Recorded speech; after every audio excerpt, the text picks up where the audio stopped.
ଅନୁଗୋଳରେ ଆଲୋଚନା ଚକ୍ର, ସ୍ମରଣିକା ଉନ୍ମୋଚନ ଏବଂ ସମ୍ବର୍ଦ୍ଧନା ଉତ୍ସବ। ଅନୁଗୋଳ ଜିଲ୍ଲା ଅନ୍ତର୍ଗତ କୋଶଳା ଗ୍ରାମରେ ଜନ୍ମ ନେଇଥିବା ଆଦର୍ଶ ଶିକ୍ଷକ, ବହୁମୁଖୀ ପ୍ରତିଭାର ଅଧିକାରୀ ସ୍ୱର୍ଗତ ରାଧାମୋହନ ପ୍ରଧାନଙ୍କ ଜନ୍ମ ଶତବାର୍ଷିକୀ ପାଳନ ଅବସରରେ ଏକ ଆଲୋଚନା ଚକ୍ର, ସ୍ମରଣିକା ଉନ୍ମୋଚନ ଏବଂ ସମ୍ବର୍ଦ୍ଧନା ଉତ୍ସବ ଅନୁଷ୍ଠିତ ହୋଇଯାଇଛି। ସ୍ୱର୍ଣ୍ଣଲତା ରାଧାମୋହନ ଫାଉଣ୍ଡେସନ ତରଫରୁ ଜିଲ୍ଲା ସଂସ୍କୃତି ବିଭାଗ ପାଠାଗାରଠାରେ ଆୟୋଜିତ ଏହି କାର୍ଯ୍ୟକ୍ରମରେ ଜିଲ୍ଲାର ବହୁ କବି, ଲେଖକ, ସମାଜସେବୀ, ବୁଦ୍ଧିଜୀବୀ, ଆଇନଜୀବୀ, ପାଲା ଗାୟକ ପ୍ରମୁଖ ଯୋଗଦେଇ ସ୍ୱର୍ଗତ ରାଧାମୋହନଙ୍କ ବହୁମୁଖୀ ପ୍ରତିଭା ଉପରେ ଆଲୋକପାତ କରିଥିଲେ।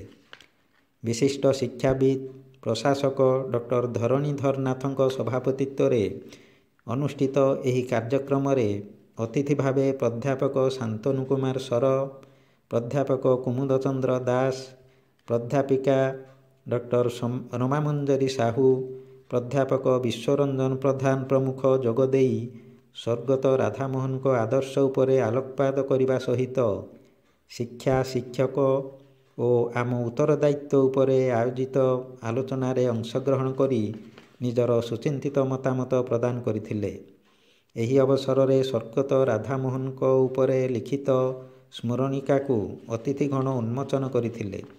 ସ୍ୱର୍ଣ୍ଣଲତା ରାଧାମୋହନ ଫାଉଣ୍ଡେସନ ତରଫରୁ ବରିଷ୍ଠ ସମାଜସେବୀ କୁଞ୍ଜବିହାରୀ ଦାସ, ଆଦର୍ଶ ଶିକ୍ଷକ ପ୍ରେମାନନ୍ଦ ରାଉତ, ନୃତ୍ୟ ପ୍ରତିଭା ସ୍ୱପ୍ନାରାଣୀ ସିହ୍ନା ପ୍ରମୁଖଙ୍କୁ ଅତିଥିଗଣ ସମ୍ବର୍ଦ୍ଧିତ କରିଥିଲେ। ପ୍ରାରମ୍ଭରେ ଅତିଥିଗଣ ପ୍ରଭୁ ଜଗନ୍ନାଥ, ବଳଭଦ୍ର, ସୁଭଦ୍ରା ଏବଂ ରାଧାମୋହନଙ୍କ ଫଟୋଚିତ୍ରରେ ପୁଷ୍ପମାଲ୍ୟ ପ୍ରଦାନ ସହିତ ପ୍ରଦୀପ ପ୍ରଜ୍ୱଳନ କରିଥିଲେ। ସ୍ୱେଚ୍ଛାସେବୀ ଲିପିକା ମହାପାତ୍ର ବନ୍ଦେ ଉତ୍କଳ ଜନନୀ ଗାନ କରିବା ପରେ ବିଶିଷ୍ଟ ପଣ୍ଡିତଙ୍କ ଦ୍ୱାରା ମଙ୍ଗଳାଚରଣ ଗାନ କରାଯାଇଥିଲା। ଆଇନଜୀବୀ ବସନ୍ତ ଦାସ ମୁଖ୍ୟ ତଥା ସମସ୍ତ ଅତିଥିଗଣଙ୍କ ପରିଚୟ ପ୍ରଦାନ କରିବା ସହିତ ଶିକ୍ଷକ ରାଧାମୋହନଙ୍କ ଆଦର୍ଶ ଉପରେ ଆଲୋକପାତ କରିଥିଲେ। ସ୍ୱର୍ଗତ ରାଧାମୋହନଙ୍କ ସୁପୁତ୍ର ପ୍ରାଧ୍ୟାପକ ବିଶ୍ୱରଞ୍ଜନ ପ୍ରଧାନ, ପୁତ୍ରବଧୂ କମଳିନୀ ପ୍ରଧାନଙ୍କ ପ୍ରତ୍ୟକ୍ଷ ତତ୍ତ୍ୱାବଧାନରେ ଏହି କାର୍ଯ୍ୟକ୍ରମ ଆୟୋଜିତ ହୋଇଥିଲା। ମିରାକଲ ଭିଡ଼ିଓ ତରଫରୁ ଅନନ୍ତ ନାୟକ ଏବଂ ସାଥୀଙ୍କ ଦ୍ୱାରା ଫଟୋ ଉତ୍ତୋଳନ ସହିତ ଭିଡ଼ିଓ ରେକର୍ଡ଼ିଂ କରାଯାଇଥିଲା। ଶେଷରେ ପ୍ରାଧ୍ୟାପକ ବିଶ୍ୱରଞ୍ଜନ ପ୍ରଧାନ ସମସ୍ତଙ୍କୁ କାର୍ଯ୍ୟକ୍ରମର ସଫଳତା ନିମନ୍ତେ ଧନ୍ୟବାଦ ପ୍ରଦାନ କରିଥିଲେ।